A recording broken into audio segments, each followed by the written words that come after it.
What's up, everybody? Welcome back to The Art of Photography. My name is Ted Forbes. In this video, we're going to take a look at the latest compact offering from Canon. This is the Canon G9X. I have always been a big fan of point-and-shoot cameras. In the last couple of years, the quality on most of these cameras has been just outstanding, and I can get really good results with something that's always with me. It just slips into my pocket. I don't always have to carry around a heavy DSLR with lenses, and it's going to give me better quality than what I get on my cell phone. And I've always been a big fan of what Canon has to offer in this as well. Traditionally, the top of the line Canon point and shoots have been in the S lineup that they've done, and I think the first one I had was the S95. The last one I had was the S110, which I broke recently, and the S120 you can still get. And interestingly enough, they moved this model up into this GX line of cameras, which includes the G1X, the G3X, the 5X, the 7X, and now the 9X. Across that lineup, they all have updated sensors. They're all 1-inch sensors now, so they're slightly bigger than they've been in the past. The idea is that you're going to get better low light performance, and they all are updated to the latest Digic 6 processor.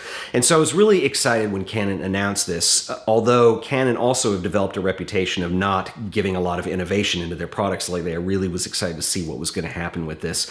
Anyway, so what I want to do is go up and close on this first. We'll look at some images, and I'll give you some of my thoughts of using the G9X so far. So this is the Canon G9X, which, as you can see, is very compact. In fact, I upgraded from the Canon S110, which I felt was small, but this is even smaller, thinner, and noticeably lighter than that camera is. And so if you are used to Canon compacts, you're going to notice a big size difference here, which is very cool if you want to go with a smaller camera. It is available in 2 finishes. This is the black finish, obviously. It is also available in a silver finish that has a beige fake plastic leatherette on the front.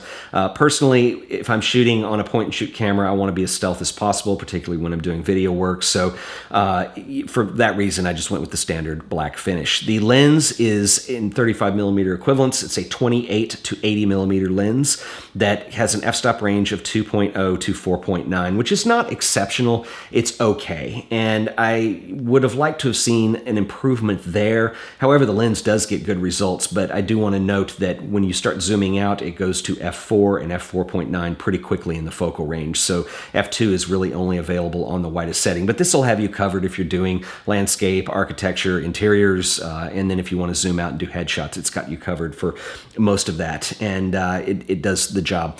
On the top, the layout is fairly conventional. You have your flash over on the left and the flash release, and the flash is nothing too special to write home about. It is there if you need it. You can't angle it to bounce, but you do have it if you are in a pinch. You have the mode selector for playback if you want to watch the videos or look at still images. Your microphone is in the middle. One note I want to make about the microphone is a major improvement. In fact, there's several things that aren't real high on the spec sheets necessarily, but the microphone was greatly improved, which you will like if you do video work. I'll show you an example in a minute. And the image stabilization is really good as well, which I will show you. You have your on and off switch, your shutter release, and your zoom toggle, and then finally your mode selector over on the far right. And on the back of the camera, it's pretty conventional as well, but you will notice that there is the absence of any kind of dial anymore on this camera. You have a record button, you have your quick settings, your menu, and your info buttons, but everything else is done via the touch screen. And I do want to say that this was very surprising. I wasn't sure that the touchscreen was going to be something that I was going to really like, and I take that back. I like it quite a bit. You do have to get used to, if you're shot on Canons in the past, of reaching for a dial when you want to change an f-stop setting or something. You're going to do all of it from the touchscreen interface now, but it is really nice. I can just click simply on what I want to focus on, and it will do focus tracking. So you can see as I move it around, and the focus tracking works extremely well. In fact, the focus tracking is exceptional, as is the image stabilization, which you can already see on here. There is very little shake, and I believe there's 5 internal modes that the camera will use depending on whether you're auto mode or whether you're selecting them manually, but you do have a lot of versatility. And I think Canon, it's just my opinion, but I think they've always excelled and had the best image stabilization that you're going to find out there. Operation on the camera, for instance, if I go into aperture priority mode, you change the aperture simply by touching the back of the screen, and I can swipe to change the aperture there.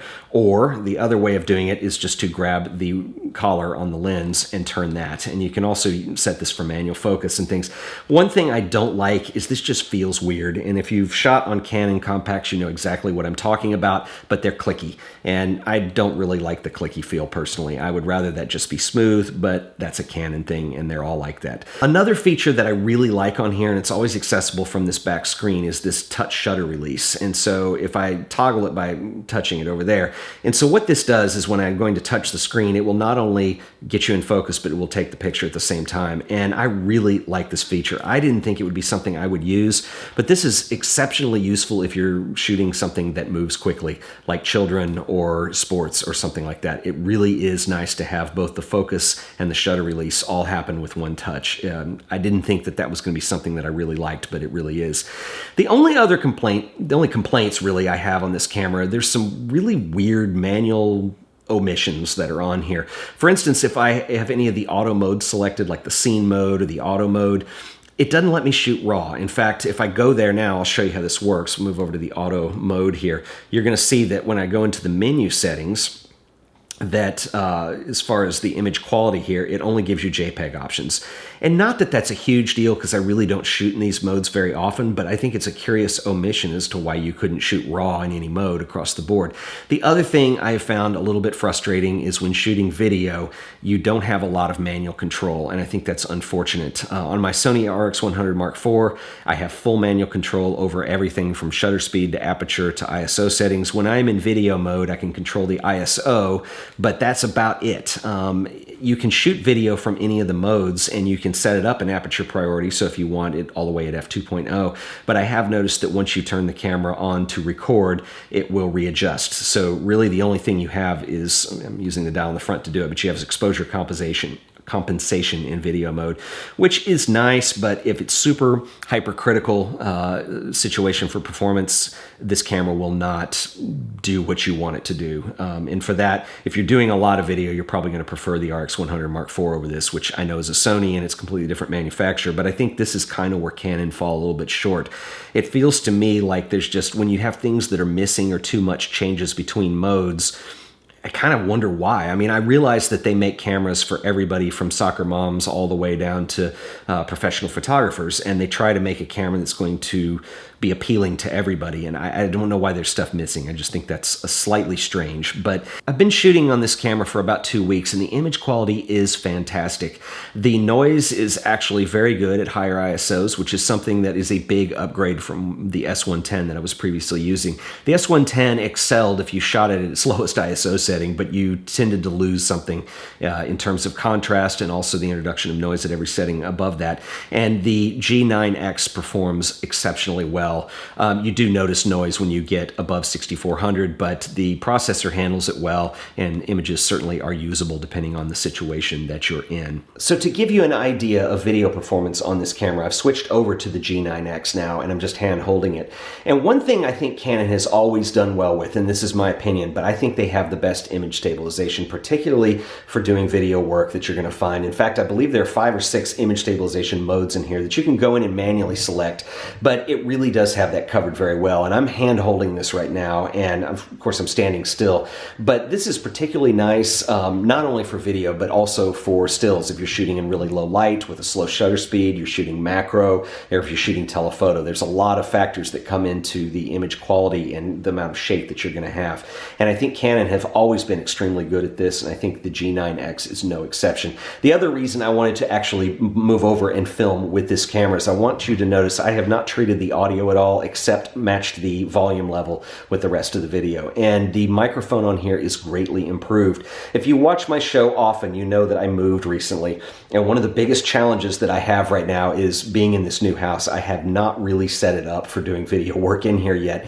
And so I'm having to make do. And I do have problems with the sound being very echoey because I'm in a much smaller room, and I do have lighting issues. But the sound is the one I wanted to talk about, because the sound on this camera is exceptionally good, I think, for just a microphone on a point and shoot. I want to take a second and give a shout out to our sponsor today, who are the awesome folks over at Squarespace.com. If you're not familiar with Squarespace, it is an all-in-one solution for building beautiful websites. It's a template-based system, so you pick a template as a starting point, but then everything is customizable, so you don't run the risk of looking like another website. It is a drag and drop interface and could not be easier to use. So if you want to build a gallery of images, Literally, you take a folder of images, drag and drop them onto the browser, and then click and drag to sort the order, and you're done. It couldn't be easier to use. I'm actually using Squarespace right now as part of the show with a project called Contrast, which is an online magazine that I'm going to be doing that will be launching in the next month or so here. We're a little late, but I'm excited about it. And one of the things that I love so much about using Squarespace for this project is that I don't have to think about it. All I have to worry about is making great content. I worry about writing, and I worry about images, and I worry about people I'm getting involved. I don't worry about code, and I don't have to mess with browser compatibility. Squarespace handles all of that for me. And so anyway, I highly recommend you guys go check them out. You sign up for a free trial. In fact, there's no reason not to. They don't even take a credit card for the free trial. You just sign up and then try it and work on building a website and see how easy it is to use. If you do decide it's something you want to use, I can save you some money off your initial order. What you want to do is use an offer code on checkout, and that offer code is AOP. It stands for the Art of Photography. Offer code AOP will save you 10% on your initial order with Squarespace. And I want to give an extra special shout out once again to the folks at squarespace.com for sponsoring another episode of The Art of Photography. So those are my initial impressions on the Canon G9X, and I've been using this camera for about 2 weeks now, and I really do like it. I love the form factor, I love the size, it's very small, the touchscreen works exceptionally well, image quality is very good. You don't have quite the manual control and options for customization that you do have with the Sony RX100 Mark IV, but that's a really different type of camera anyway, and at a much higher price point. One of the problems that I have with this camera though, then this is a major con, and I think this is going to be a big turnoff and a deal breaker for some people, and that is the price point. I think this camera is too expensive. Canon have a reputation for lately not innovating as much as somebody like Sony. I don't think that's the problem. I think that this is a nice camera and it's a nice evolution for Canon in their point and shoot range, but I just think the price jump is just way too high. When you consider, especially if you already own a Canon point and shoot, one of the S-line cameras, or even one of the older, like the 300HS or something like that, which were great cameras, when you consider what you're going to upgrade to and get out of this, particularly from, like, let's say the S series, I had a Sony S110, and I think the performance is a little bit better on this. The image quality is significantly better.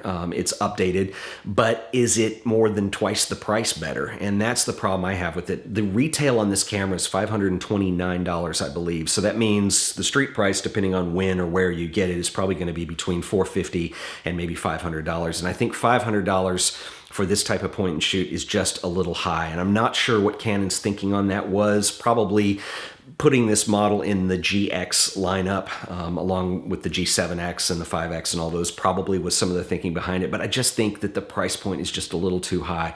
That's the only problem I have with it.